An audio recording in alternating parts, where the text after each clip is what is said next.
Extreme weather continues to grow in frequency and intensity in New York State. Governor Kathy Hochul today updated New Yorkers on the state's preparedness and response capabilities as extreme weather continues to grow in frequency and intensity each year. Good morning, everyone. This is a very special building we're in today, a state-of-the-art facility where we find students and experts working together to do one thing, and that is to keep New Yorkers safe, to address the climate issues that require a lot of research and innovation and a lot of thought leadership. And I want to thank the people who help us here. I want to thank our Commissioner, Jackie Bray. You'll be hearing from her, our Department of Homeland Security and Emergency Services. Dr. Nick Basil, the Director of the Weather Risk Communication Center and Mesonet, which is really important. I just had a tour a few minutes ago. I had a chance to thank the team here to talk about all the work that they're doing as well. And I want to thank Dr. Rodriguez for hosting us here once again. Summer is supposed to be a time of joy, a time to slow down, spend time with family, make memories, time for kids to build lasting memories, and sometimes go to summer camps.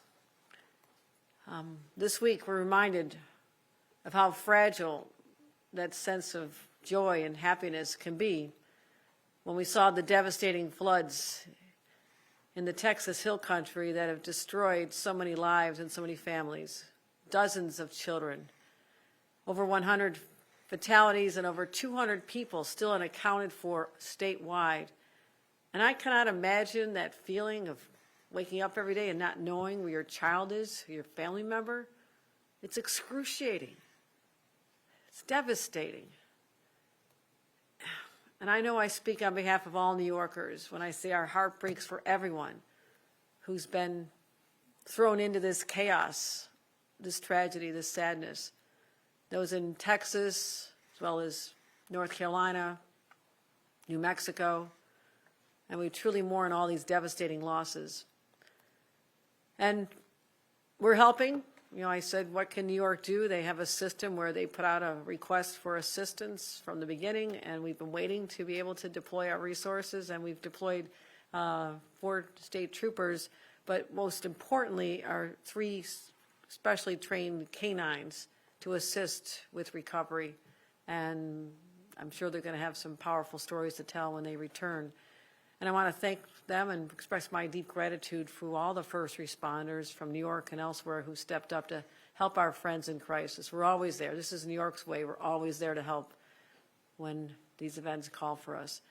But here at home, my first thought was, are we ready? What if the exact same events unfolded in the state of New York? Are we prepared? Would we have warning systems? Could we avert this horrible loss of life? And so I immediately call on Commissioner Bray, who is our emergency management expert, but also a former chief of staff for the National Weather Service, which comes into play hourly. And I said, I want to come here, I want a briefing, I want to make sure that our team is on top of this, because there is no room for a mistake or a failure when people's lives are on the line. And here's the situation. Don't even call it extreme weather anymore. This is weather. This is the normal weather that we're experiencing. And it's a shame. This was forecasted by thought leaders decades ago, that if mankind didn't stop its assault on Mother Nature, there'd be revenge. Well, Mother Nature is getting her revenge now. And that's what we're dealing with. You know, it grows more destructive every single year. And since I became governor toward the end of 2021, not 1, but 2 hurricanes in my first couple of weeks on the job. Still putting a team in place, still hiring my emergency management team. The 2 hurricanes, snowstorms of an epic scale, historic scale of snowstorms and deadly storms like we witnessed in Buffalo a few years ago. An earthquake in New York City, extreme drought, record-breaking heat, 20 brush fires, wildfires. We never had wildfires in the state of New York. And guess how many tornadoes we've had? 37 tornadoes in the last 18 months. That was more than all of Tornado Alley combined. And we've already had 5 this year, including just this past week. In the town of Phelps, I called the supervisor. We deployed people, and a number of homes had their roofs blown off. So we're not here to alarm people, but we need to be vigilant. And I want people to know about our preparation and what response system we have in place here. And right now, for New York, there's no active weather warnings in effect, so this is not what this purpose is. But I'm not waiting until tragedy strikes to make sure New Yorkers are reassured of how we're managing this. First of all, we invest. We invest enormous dollars ahead of time. We also spend time, and I met the people who do this. They track every possible storm, whether it's a raindrop coming down, whether it's a flash flood, whether it's a tornado, hopefully more rare, whether it's thunderstorms. They track them, and we take them very seriously. And we rely on the best science and the best people, starting right here at UAlbany's building, the E-Tech building that we're in.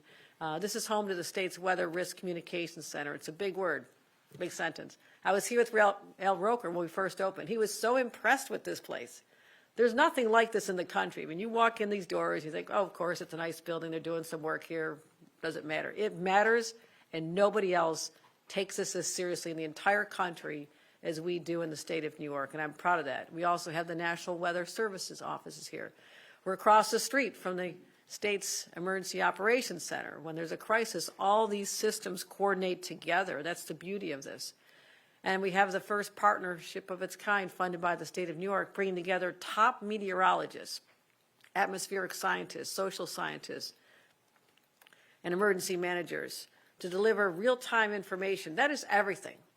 Everything relies on timeliness, speed you get it to them before and after the storms. And so we track this and make sure that our state and local decision makers have everything they need. And so this center is designed to take federal forecasts and make sure that people on the ground understand them. But this is really critical that we invest. So invest, what does that mean? It means money. You know what just happened this week? Just this week, this center was told they're losing $3 million to do their work. Thank you, Washington, D.C. The same week people's lives are being lost because of catastrophic storms, you tell us that we just lost $3 million. FEMA, we've lost money. FEMA has lost a lot of money across the country. Hundreds of meteorologists have lost their jobs across the country, and so many other key programs. And so what I was talking about is the Department of Homeland Security. They canceled a $3 million grant to the Mesonet researchers right here at UAlbany. This grant was awarded 2 years ago. Develop emergency management tools using data from the statewide system, and a loss of about 12 positions. 12 people that are saving lives with their work here today will not be able to stay because the federal government has different priorities, obviously, right? We know what they are. Making sure that the wealthiest in the nation have tax cuts. That's why this program is being cut. So while the president is de-investing in the safety of Americans, we are investing. 15 months ago, we expanded the Office of Emergency Management. We doubled our field staff. We committed $15 million to help localities. And I come out of local government. You hear me say this all the time. How important it is that our localities have what they need as well, because that's where the action happens. And make sure there's flood barriers and high flow pumps and generators. I mean, the generator is the most precious device in any kind of storm. And those preparations mean the difference between a disaster and withstanding a disaster and resilience. So we made grants available last year. Last year I toured a lot of the flooded areas, and I knew what people needed. They needed grants. They needed money to help rebuild their homes. And we committed $11 million in emergency services. This year, another $3.5 million to rehabilitate homes that are being destroyed by tornadoes. Guess what, my friends? We never had to worry about rebuilding homes after tornadoes because we didn't get them. They were such a rarity. And now it's becoming another fact of life in New York that we have tornadoes and have to help communities rebuild.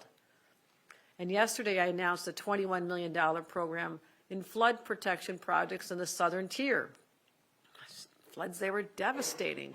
You know, I stood with a family on the shoreline and watched their home literally sinking into the river, and they knew that that house that they had built, this young couple built it with their own hands when we talked to them. And I was crying. I mean, they're just like, this is everything. We saved all of our money for to build this house. You know, his dad helped build, his mom helped build it. Everybody, it was a whole family pride to build their home, and it was gone. So we announced more money to help in those areas as well. So I'm setting the course. I mean, I'm not blind to the fact that this is what is going to be our daily existence, our regular existence, and there'll be more extreme weather events to come in the future. But our state budget has to build on this, and we're continuing our work with climate-smart communities, helping communities adapt to climate change, and that's why we have a $40 million Resilient and Ready program. In May, we introduced the 333-111. This is our real-time emergency system. Anyone in the state of New York can now text the name of their county or borough to 333-111, 4 ones, and get critical responses to their questions. So we're going to continue piloting these programs, make sure that people have what they need. Our tabletop exercises, I participated in a number of them, what it looks like when you have all the professionals around a room. It's very impressive. And I sit there, and they bring data to me based on a scenario that is often based in facts from elsewhere, and how they tell me how they respond to it, and I have to answer questions on how I want actions taken. So in light of these tragedies, I've asked my team to tabletop exactly what happened in Texas. I want that played out here with my professionals. I want the answer on how we would have dealt with that. What would have made the difference? Anything we could have done? Any lessons learned? Because that perhaps is the only positive takeaway from that kind of tragedy, is that others can learn and make sure that tragedy is averted in the future. So basically, it's all about protecting people, all about protecting New Yorkers, their lives, their families, their homes. And whether it's the wildfires or hurricanes or heat waves or flash floods, our mission is the same, keeping people safe. And how we do that? We act before it's too late, and to make sure that no family ever has to endure what we have seen unfold on television this past week. With that, I want to turn it over to Commissioner Bray, and he'll share how the state is responding to disasters and how families can be prepared as well. Commissioner Bray.